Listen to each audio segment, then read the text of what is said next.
ever eat food on the show? Well, it's because I have celiac disease, a wheat and gluten sensitivity that can lead to everything from infertility to cancer. Here to tell us more about it is the author of The Celiac Disease, A Hidden Epidemic, and my doctor, Peter Green. Welcome, doctor. G'day, Elizabeth. Now, Dr. Green's been treating me. He usually doesn't see me dressed. I'm usually in a robe getting some sort of test there. Which do you prefer?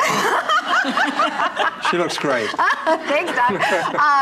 Why don't talk about celiac disease? Can you explain to everybody, because you'll do an excellent job of that, Sure. what it is and what it does to your body? Yeah, so celiac disease is an autoimmune disease in which people are sensitive to gluten, which is the protein in certain grains. And what it does is cause inflammation in the intestine that causes atrophy of villi.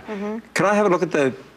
Yes, the diagram. Okay. We have it there. So here, this is what your normal intestine looks like. That's my intestine. No.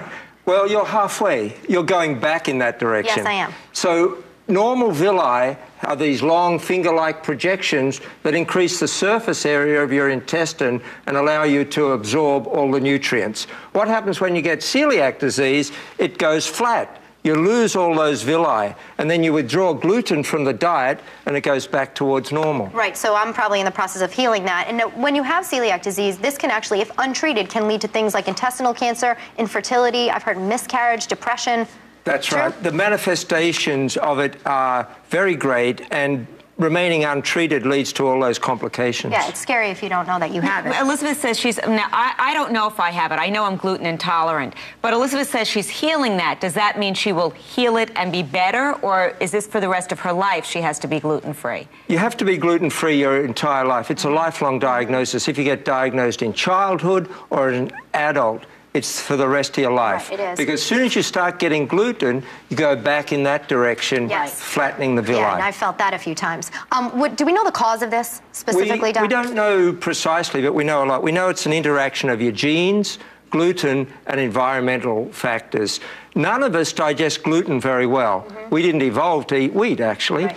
And there are these toxic fragments that get into the bowel wall, probably during infections. And if your genetic makeup is such, you get this villus atrophy. That's I think what happened to me. It's in my genes. I went away. I was out of the country. I had a bacterial intestinal infection. Haven't been the same since. What about my daughter Grace, who's 2? Do I have her tested?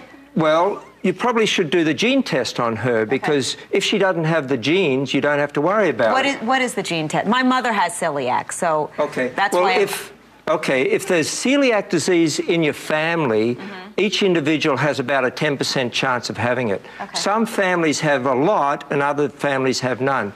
But we know now we can do a gene test on the people who are family members and see if people are at risk. If you have the gene, it just means you're at risk. But if you don't have it, you can exclude it. And that's testing for an antibody? No, that's the gene test. The gene test. That just says if you're susceptible.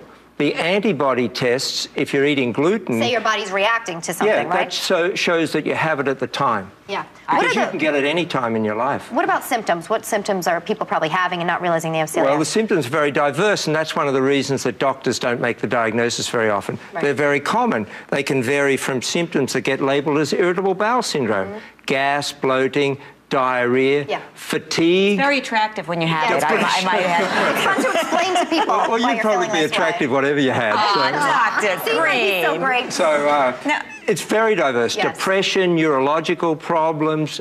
Skin problems. Yes. There's a very itchy rash that you eat gluten and you want to scratch this damn rash. What is that called? Dermatitis herpetiformis. Right. DH. Yes. And I mean, I think the problem too is that because there's no medical company behind it, you know, a lot of the times doctors want to try to help you feel better, so they give you a medication that treats IBS. That's right. It also has to do with awareness, though, Elizabeth, because there's no drug to cure it. The drug companies are not behind it, like raising awareness of this disease, because they can't make any money off it. If you are having symptoms, we have Alice Bass, the executive director of the National Foundation for Celiac Awareness here. Alice, if someone's having symptoms, where should they go? They should go to celiaccentral.org, print out the symptom checklist, and demand that their doctor test them for celiac disease. Because there's almost 3 million people suffering needlessly. And undiagnosed so far. Undiagnosed. And a change in diet can change their life. That's right. Well, speaking of, we actually have some examples here of the food that we should be avoiding and food that we can have. Dr. Green, there are some foods that people don't realize. Obviously, it's the wheat, barley, and rye that we shouldn't be having, right? That's right. And then, but I didn't realize it. I found out the hard way. It's in soy sauce. It's in barbecue sauce. It's in flavored coffee. No more vanilla lattes. Licorice. I thought I was allergic to the movies. You can get gluten-free licorice. That's right. If you have celiac disease, you've got to realize that they're out to trick you. Yes. Because they put that wheat flour in just about anything. They do, and it's not what's obvious. Cornbread. Cornbread sounds innocent. It's bread not. mold, right? That's right. Yes. And Rice Krispies, they sound safe, but you got to find a gluten-free brand. But so they're great options. They have malt from barley. Yes, they have malt from barley. I found that out As the hard way beer. also. As a beer. But there's there's so many foods that people can have, which is great, starting with breads. You feel like you're going to never have bread again. They have great options. You pop them in the microwave. They almost taste like the real thing. Waffles, everything from your comfort foods, a pizza. Think Thin bars I always go to for protein. What are those, the cookies? Pamela's cookies are in the box. They're incredible because I don't want to cook. They have Pirate's Booty and all the food here. They have excellent sources. Restaurants are very difficult, though. Elizabeth and I were discussing this before.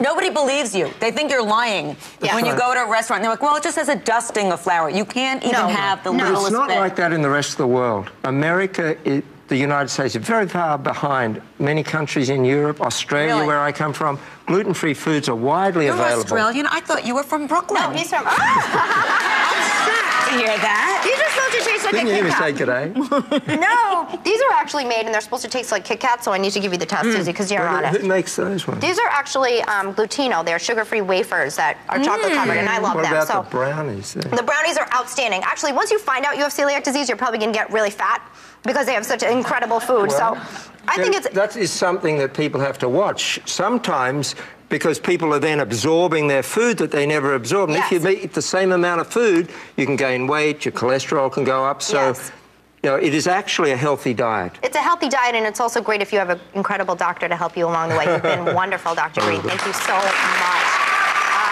If you guys want more information about celiac disease or any of these products, check out our website. We will be right back.